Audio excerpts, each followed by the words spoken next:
Assalamualaikum warahmatullahi wabarakatuh. Halo pemirsa, terima kasih buat yang udah mampir ke video aku.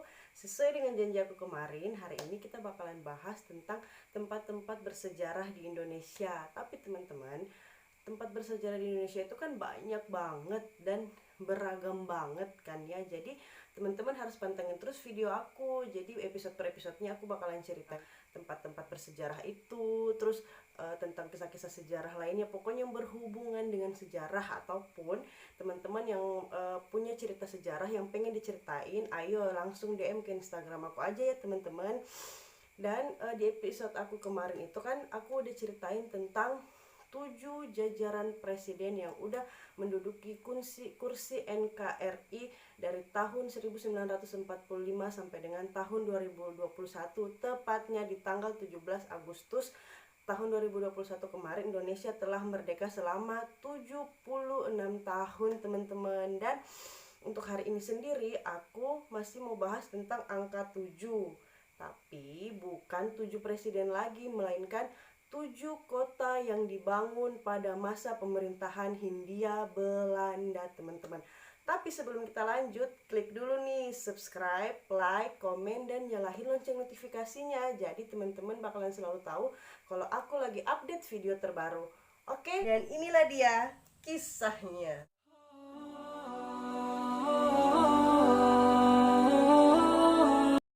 Kota pertama yang dibangun pada masa penjajahan kolonial Belanda adalah Kota Salatiga. Kota Salatiga yang terletak tepat di bawah kaki Gunung Merbabu ini sudah ada sejak tahun 750 Masehi, tepatnya pada tanggal 24 Juli yang diatur dalam Peraturan Daerah Tingkat 2 Nomor 15 Tahun 1995 sebagai hari jadi Kota Salatiga.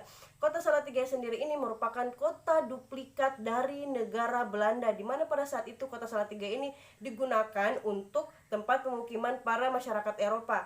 Dan pada saat pembangunannya sendiri, Kota Salatiga ini ditata secara rapi dan sangat indah, di mana dibangun pedestrian yang cukup lebar dan pohon yang rindang di sepanjang jalan, yang bertujuan untuk menyesuaikan dengan kebiasaan masyarakat Eropa yang gemar berjalan kaki dan bersepeda agar mereka tetap nyaman berada di daerah yang beriklim tropis ini.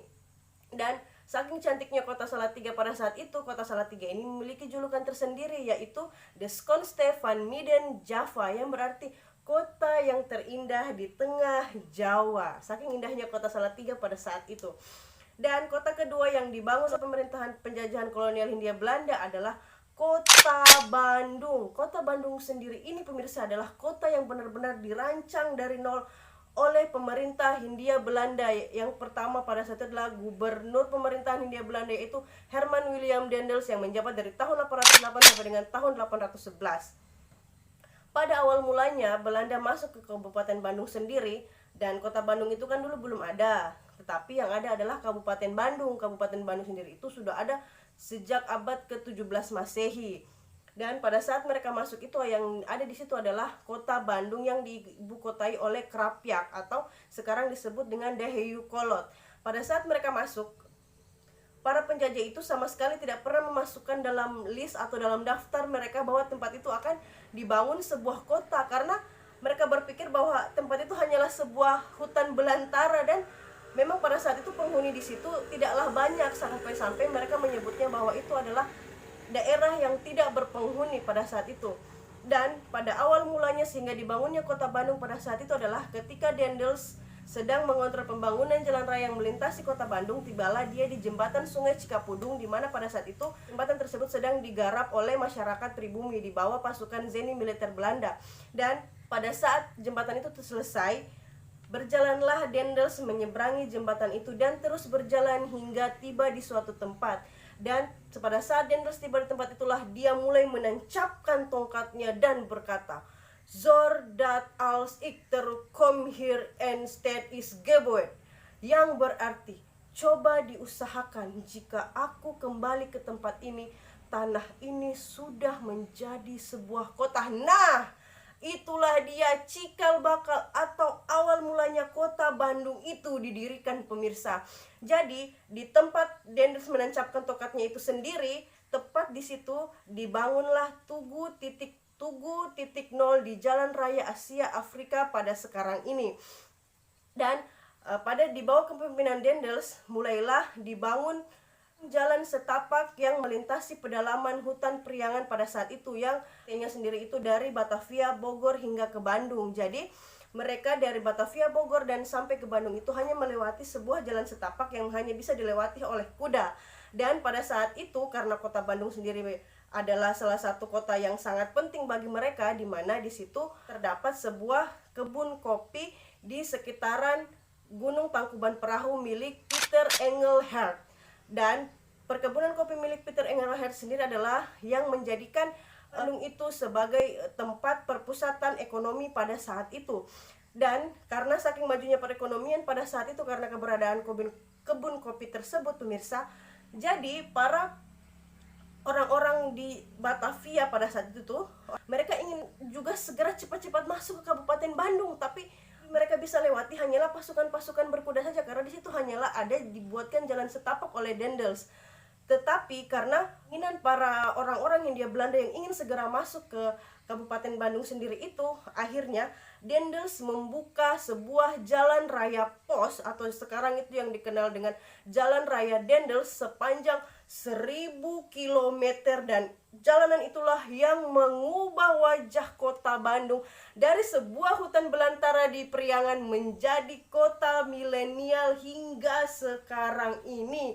Tetapi pada saat itu Daendels tidak membuka jalanan yang begitu lebar, artinya dia hanya membuka jalanan agar akses masuk ke kota Bandung itu bisa menjadi lebih mudah dan lebih cepat. Dan bahkan sampai sekarang pun yang seperti kita lihat kan, jalanan di Bandung itu macet sekali karena memang kondisi jalanannya yang tidak terlalu lebar. Tetapi sudah jalanan itulah yang membuka wajah kota Bandung hingga menjadi kota metropolitan hingga sekarang ini.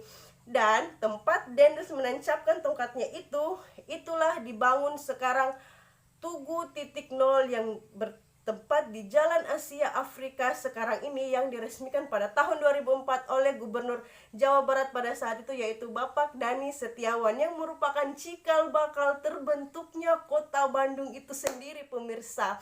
Jadi hari jadi kota Bandung sendiri itu ditetapkan pada tanggal 25 September pada tahun 1819. Dan pada zaman dulu Kabupaten Bandung itu kan bertempat di Krapyak atau di Dayeuhkolot sekarang ini. Tetapi pada tahun 1810 Daendels memindahkan ibu kota Bandung dari Dayeuhkolot ke kota Bandung sekarang ini, karena di Dayeuhkolot sendiri itu kerap sekali terkena luapan banjir. Jadi menurut Daendels tempat itu tidak cocok untuk dijadikan ibu kota. Dan sampai sekarang kota Bandung yang seperti kita lihat itu menjadi kota yang milenial sampai sekarang, kota besar di Indonesia, salah satu kota besar di Indonesia.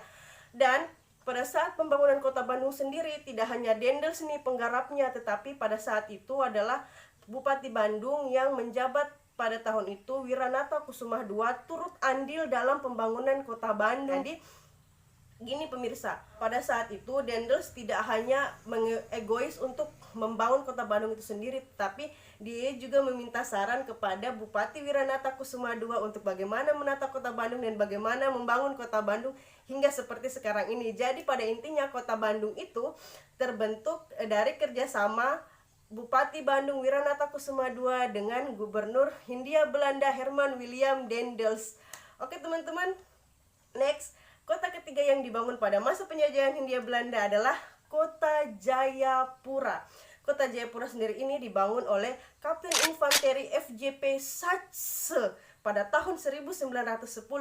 Pada saat Sache tiba di Kota Jayapura sendiri, Kota Jayapura itu belum memiliki nama. Tetapi nama pertama Kota Jayapura ini adalah Hollandia. Hollandia sendiri itu memiliki arti hol yang berarti lekukan atau lengkungan atau melengkung, dan land yang berarti tanah. Hollandia sendiri itu berarti tanah yang melengkung. Jadi Kapten Sache sendiri itu mendapat ilham dari keadaan kota Jayapura yang melengkungnya begitu cantik hingga dia menamakan kota Jayapura itu Hollandia. Nama Hollandia sendiri pemirsa hanya bertahan dari 1910 sampai tahun 1967.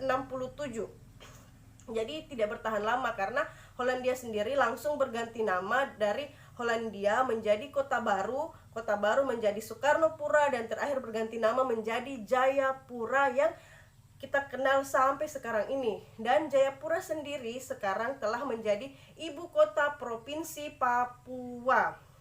Dan asal mula terbentuknya kota Hollandia atau kota Jayapura yang kita kenal sekarang ini adalah pada saat itu, pada tahun 1909 dibuatlah Beslet atau Surat Keputusan Pemerintah Hindia Belanda nomor 4 tanggal 28 Agustus tahun 1909 kepada Wakil Residen di Manokwari untuk menurunkan atau menetapkan satu detasemen. Satu detasemen itu berupa 4 orang perwira dan 8 orang tentara.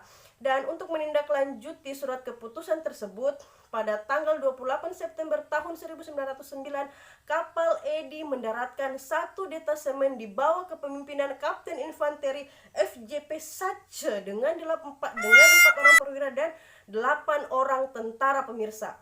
Jadi, pada saat mereka sudah mendarat di Hollandia tersebut, mereka mulailah menebang pepohonan-pepohonan di sekitar situ. Jadi mereka mulai menebang pepohonan-pepohonan di situ, dan mereka tidak lupa segera membayar denda kepada para pemilik lahan. Dan mereka membayar denda pada saat itu dengan nominal yang fantastis, dengan harga 40 ringgit atau senilai 100 gulden atau 100 rupiah. Kenapa aku bilang harga yang sangat fantastis, teman-teman? Karena 100 rupiah itu, kita flashback ke tahun aku SD nih. Tahun aku SD, teman-teman ya. Waktu itu di bawah tahun 2005, sekitaran tahun 2002, sekitaran tahun 2001, 2002, 2003. Itu aku masih sekitar SD kelas 1, kelas 2, kelas 3 lah, kisaran itu ya. Uang 100 rupiah nih, aku udah bisa beli kue noga dan kue tenteng. Kue tenteng itu kue kacang gula merah, dan kue noga itu kue kacang karamel. Itu emang kesukaan aku banget waktu itu, sampai gigi bolong-bolong ini karena makan yang manis-manis. Jadi dengan uang 100 rupiah aku bisa dapat 2 kue itu. Kalau aku pergi sekolah bawa uang 100 rupiah itu udah banyak banget, karena aku udah bisa beli es dan udah bisa beli kue 100 rupiah pada tahun 2000. Dan kalau kita kembali ke tahun 1909 itu, dimana sudah 100 tahun yang lalu, pada tahun 2000 itu kan sudah 100 tahun yang lalu. Apa tidak fantastis sekali nilai 100 rupiah itu? Jadi memang benar-benar pemerintah Hindia Belanda itu memberikan harga yang benar-benar tidak main-main begitu untuk membangun sebuah peradaban baru di tempat itu. Jadi setelah mereka membayar denda, mereka mulailah membuat tenda-tenda dan membuat perumahan-perumahan dengan bahan seadanya yang ada di tempat itu nih, pemirsa. Jadi mereka mulai membuat perumahan-perumahan karena di situ tidak hanya yang pertama kali tinggal di situ bukan hanya 4 orang perwira dan 8 orang tentara ini, tetapi mereka juga mendatangkan beberapa pembantu dan isi angkatan bersenjata di tempat itu. Jadi makanya mereka membangunlah perumahan-perumahan untuk tempat tinggal bersama. Dan untuk penghuni pertama kali yang mendarat di tempat itu adalah berjumlah 290 orang atau berjumlah 290 jiwa nih, pemirsa. Jadi itulah tadi tentang Hollandia, Kota Baru, Sukarnopura, dan Kota Jayapura. Oke, next. Yang keempat adalah Kota Semarang. Kota Semarang. Tahu nggak, pemirsa? Dulu aku pernah lihat nih foto tentang Kota Semarang, tapi aku kira Kota Semarang itu bukan di Indonesia. Aku kira Kota Semarang itu ada di luar negeri. Karena yuk kita simak.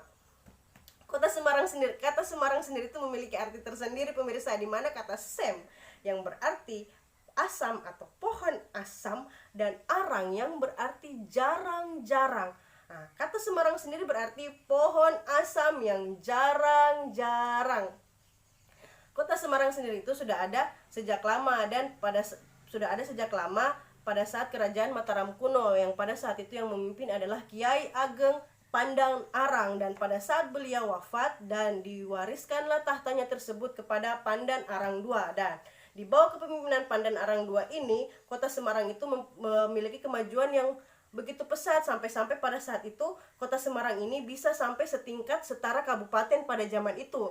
Namun ketika VOC masuk dan di bawah bantuan VOC, pemerintah Hindia Belanda berhasil merebut Kartasura pada saat itu, dan mereka membangun fasilitas dan transportasi laut maupun darat dan infrastruktur lainnya, di mana pusat pemerintahan Hindia Belanda yang berhubungan dengan pelabuhan itu dipusatkan di Semarang.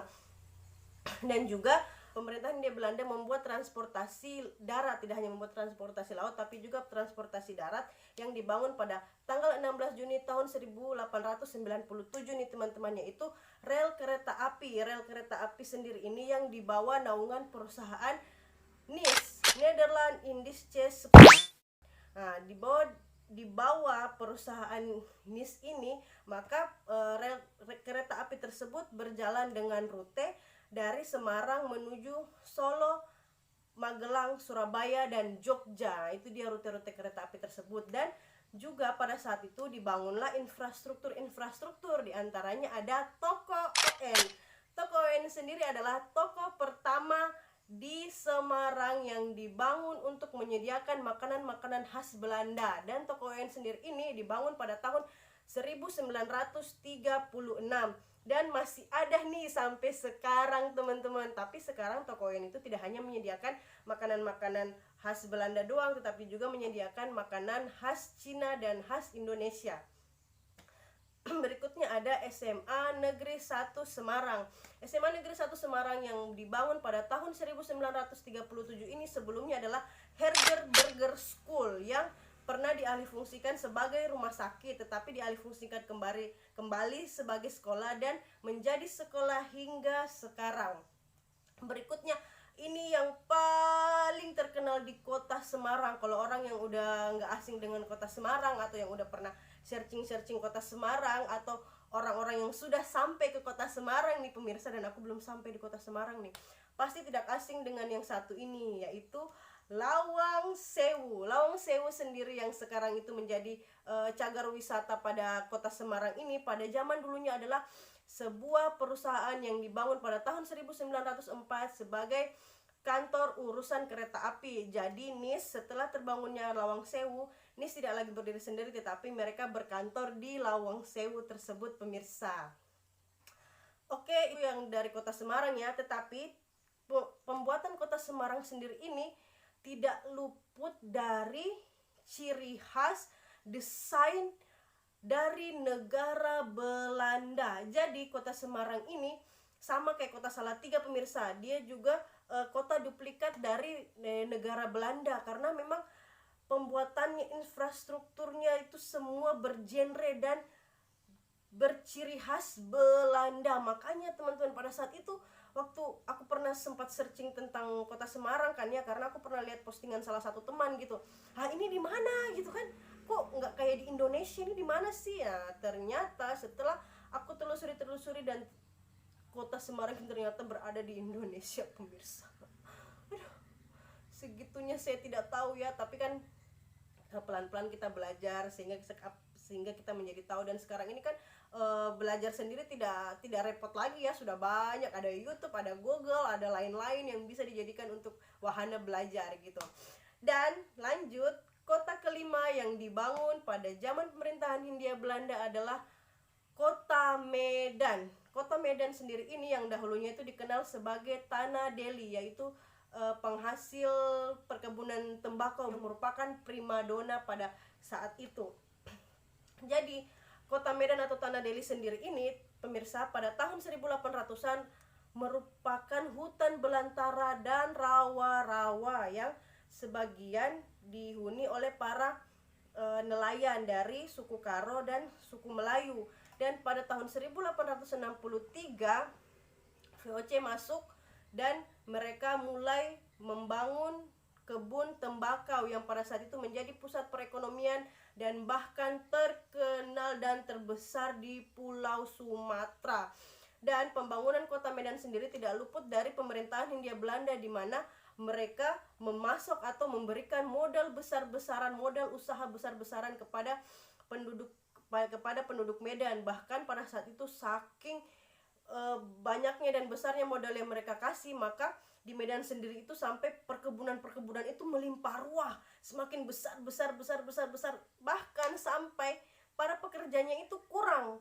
Dan pada saat itu pemerintah Hindia Belanda terpaksa harus mendatangkan para pekerja-pekerja dari Jawa untuk masuk ke Medan bekerja, karena saking sudah meluasnya dan sudah membesarnya kebun-kebun tersebut, sampai-sampai orang sudah lebih banyak kebun daripada pekerjanya sendiri pemirsa.